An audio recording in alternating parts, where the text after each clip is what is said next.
Welcome to the Vine Resources Podcast Show with your host, David Lawrence. Welcome to another edition of the Vine Resources Podcast Show. I'm delighted today to have with us the founder and CEO of an amazing business, Project Imagine and Dozens. Some people call him AC. His name's Aritra Chakravarty. Thanks for joining me on the line today. Pleasure. Thank you for having me.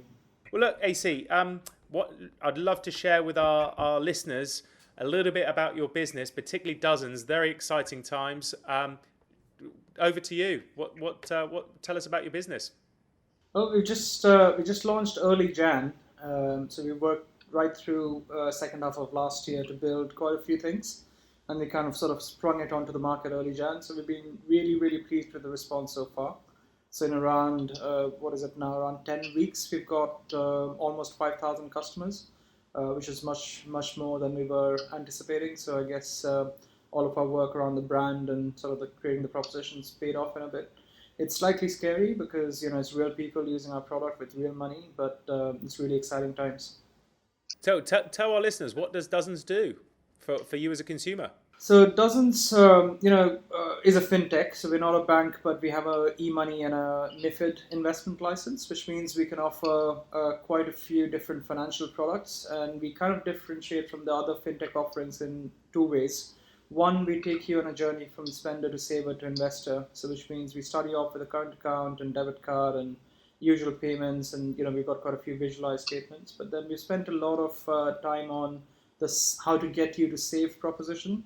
So whether it's the roundups or IFTTT rules, so you can save for sunny holidays, when it's raining in London, or something completely non-money related as a trigger, or you use your the smart budgeter, which actually takes into account how much you earn per month and how much you spend per month, let's say in rent and utilities, to work out your daily budget. And then as you spend daily, it updates the budget for the rest of the week, so you can always stay on top of your kind of non-monthly discretionary spending and therefore save every month. And then once you've managed to save some money, then we open you up to our sort of investment products. We've got on one end kind of Tinder-inspired risk and suitability assessments. So you swipe left, swipe right, get through to your risk rating and see what ETF portfolios we might have available for you. Those are usually thematic, so you can choose green energy or technology, so it's not just portfolio XYZ. But we've also created a custom investment product, which is a 5% per annum fixed interest bond. And we've tried really hard to sort of take away as much of the market risk and counterparty risk as possible. So what we do is it's a £100 minimum product, and once you want that product, we take your £100, we take our £5 that we promised you, put it into a trust account, a third-party trust account that we can't access. So effectively, your £105 is safe, no matter what happens to Dozens or Project Imagine, and we can't use it for salary payments and likes. So that's quite a few things that we built, over the last 6 to 9 months. The hope is that we get people away from the conventional banks as much as other challenger fintechs and stuff. And that brings me to the second bit of the differentiation, which is we like to think we're the fin in fintech, and a lot of our competitors have done a lot of good work in the UX and the sort of customer-facing layers of the digital app, but we've tried to go beyond that into actually making financial products that align our incentives as a business with your need to save, rather than us relying on you going into overdrafts or needing to borrow. And where can I access the service? Is it UK, US, or just UK at the moment? It's UK only at the moment. So we're a UK company launching to UK customers, but like any other fintech, we would have global ambitions. The second market not decided yet. Fantastic. And okay, great. And just out of interest, as you're growing that business at this really exciting time, what does a typical day in the business look like for you as the leader?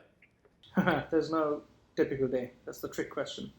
So there's a day, and every day looks slightly different. I think I start the morning by reading what's on the community pages and any other sort of client feedback that we might have got. And we usually have a growth meeting in the day to see how many more people have signed up for us overnight.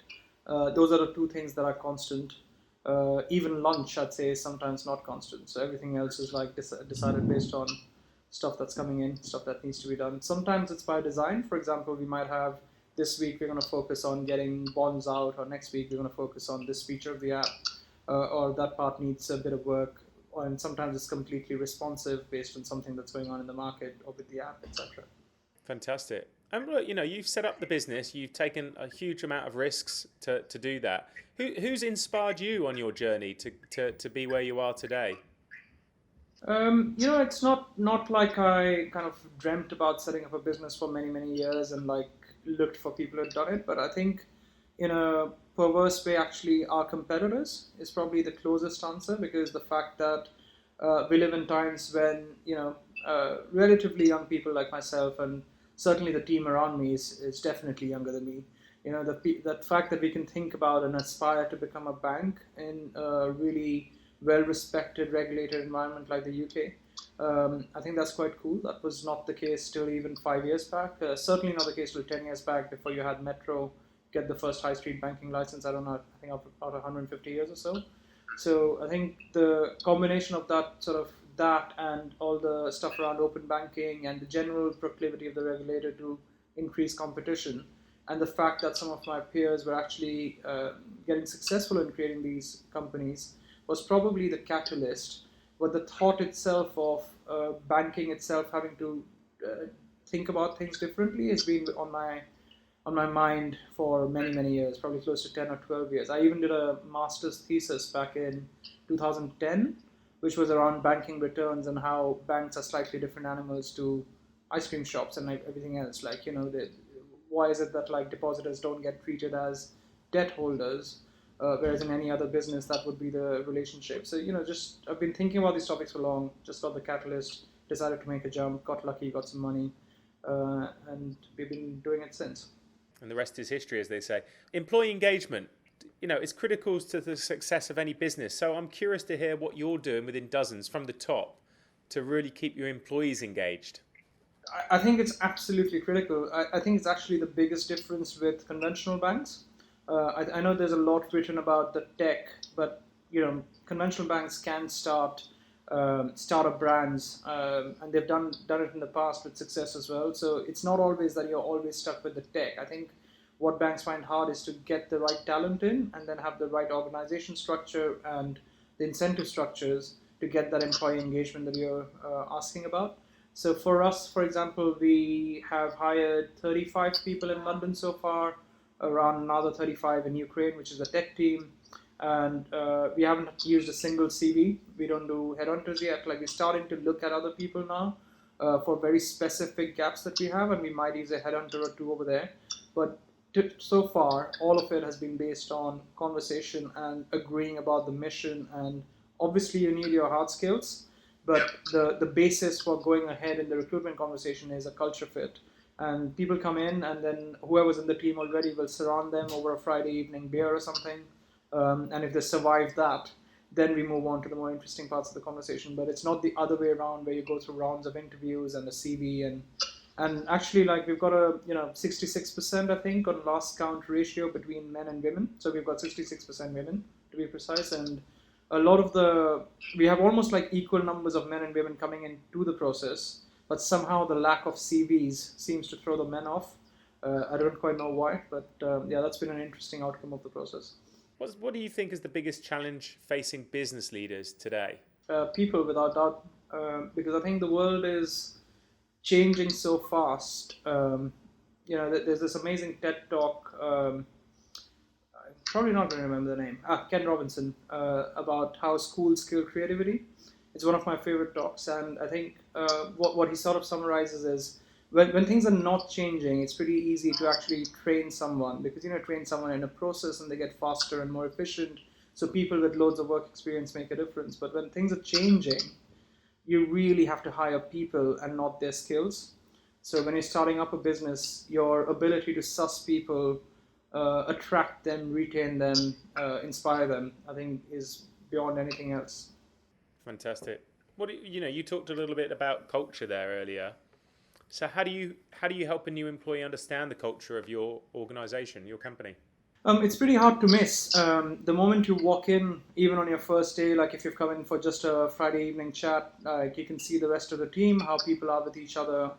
When you join, you see that we don't have internal email, for example. Like everything is on Slack and in transparent comms, and obviously anything customer related is protected. But anything other than that, like there's no tax on the flow of information. And if you had the time, you could go into any other team Slack channel and see what they're up to and sort of keep yourself informed.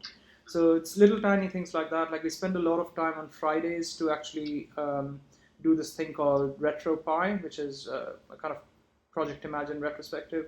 So everyone in the company will sit around the room and we'll talk about whatever's top of mind that week, do some explainer topics. Sometimes we even do financial education because we've hired a lot of people not from financial backgrounds. So the culture is really hard to miss if you're working here. It's a kind of a lot of rebellious experts, as we like to call it. So the passion, flows through every day. What does diversity and inclusion mean for you? At this point, it's attracting men. we had this joke the other day that we couldn't call ourselves a diverse company because we were at that point 80% female, and we've now successfully got the Men in Digital Club at PI to hire some more men, so we're now at 66%. But yeah, I mean that sort of I guess gender joke aside, like we're kind of gender agnostic. We're agnostic to anything other than who you are. So it's not like we have targets for diversity and inclusion. We don't do CVs for that very reason, because I think the scope of conscious bias in both writing and reading a CV is pretty high. You maybe watch out for an institution that you've gone to or a company that you worked at, and rather than my first impression of you, which, as you know, really counts for a lot of things, being on who you are and what you choose to say about yourself, it becomes drawn to these factual pieces that you put on your CV. So we're trying to address inclusion from that angle rather than sort of hiring targets. And it's much the same when it comes to customers as well. We've gone a very long way, and if you see the map of our first 1,000 customers, it's the whole of the UK. It's a really cool map. Maybe I can send you after the podcast, but it really is one of the things that made me most excited about what we've done so far, because we put a lot of effort into not going into just Shoreditch and just London and going beyond the M25 where people are still worried about using contactless cards and stuff. Because it doesn't matter what we do in an app if half the population is not okay using app for banking. So yeah, we've tried to make it a really inclusive brand. We speak in kind of a no footnotes kind of way, and in a very colloquial language, but still address topical issues. So it takes a lot out, but it's very high on our agenda. Could you share with us, AC, a story perhaps from your childhood, if you don't mind, that may have influenced your work ethic later in life? Oh, that's a really good question, actually. Never quite get asked about childhood. It's usually about teenage and college, but I think actually there is something from the childhood, which is, I was born in Calcutta in India, and then we moved to, my parents moved to Delhi, which is the other part, and there were two results of that. Calcutta is kind of the more intellectual bit, and Delhi is the really hardworking, get stuff done kind of place. And hopefully I got the right end of both those cities, but they definitely had like they had an impact on my personality and way of thinking. But importantly, when we moved back from Delhi, where we had a nuclear setup, I actually moved back to my sort of parental home in Calcutta, which had a joint kind of family setup. So we lived with all of our uncles and aunts. And I was a teenager who had no idea how to live with anyone other than the parents. The parents were hard enough already.